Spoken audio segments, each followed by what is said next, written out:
आज मी या ऑनलाईन व्यासपीठावर त्याच्याच विरुद्ध बोलणार आहे। ऑनलाईन गेम मध्ये पैसे गमावून आजकालची तरुण काय करतायत, चोरी करतायत किंवा आत्महत्या करतायत। आपल्या जीवापेक्षा हा गेम एवढा महत्त्वाचा का तुम्हाला, ज्याच्या नांदी लागून तुम्ही पैसे गमावतात किंवा चोरी करतात। फ्री फायर, पबजी असे गेम खेळून तुम्हाला नुसते पैसे गमवायचे काम आहे। अरे पैसे गमवण्यापेक्षा एखाद्या बिझनेस मध्ये टाका, त्याच्यातून पैसे तरी मिळतील तुम्हाला। मोबाईलच्या वापराने आपले नाते तुटताय, आपण लोकांपासून दूर जातोय। मित्रांनो, मोबाईल म्हणजे आपल्यासाठी एक जीवाची प्राण सुद्धा झालेली आता।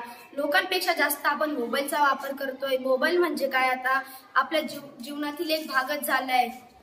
आपल्याकडचे वयातील 12व्या वर्षी मुलांना काय झाले, मोबाईल हवाय। वयाच्या 16व्या वर्षी तेच मुलं आपल्या आई वडिलांना विचित्र अशा गोष्टी मागताय। वयाच्या 21व्या वर्षी झाले की तेच मुलं आपल्या आई वडिलांना घरातून हाकलून देताय, अनाथ आश्रमामध्ये भरती करताय। अरे वयाच्या 14व्या वर्षी छत्रपती संभाजी महाराजांनी भूभूषण हा ग्रंथ लिहिला।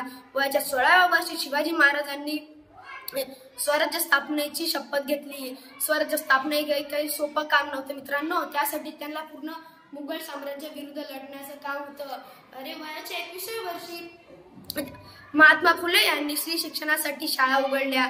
शाळा उघडणं पण काही सोपं नव्हतं। पहिल्याच्या काळात लोकांना जातीयवाद म्हणजे हा एकदम ट्रेंड चालू होता। त्या काळात जातीयवादाच्या विरोधात जाऊन त्यांनी स्त्री शिक्षणासाठी चालना दिली। स्त्रियांसाठी पहिली शाळा उघडली त्यांनी पुण्यामध्ये।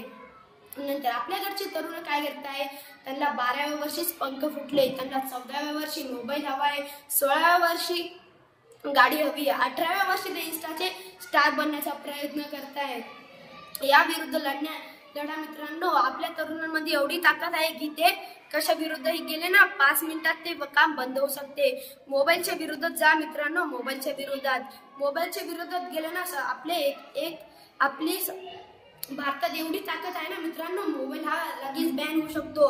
मोबाईलचा वापर पूर्णपणे टाळा असं नाही म्हणत आहे मी, मोबाईलचा वापर कमीत कमी करा आणि करायचा असेलच तर अभ्यासासाठी करा। आपल्याकडचे तरुण मोबाईलचा वापर जास्त करून मुलींचे फोटो काढण्यासाठी वगैरे असे विचित्र गोष्टी करण्यासाठी करतायत।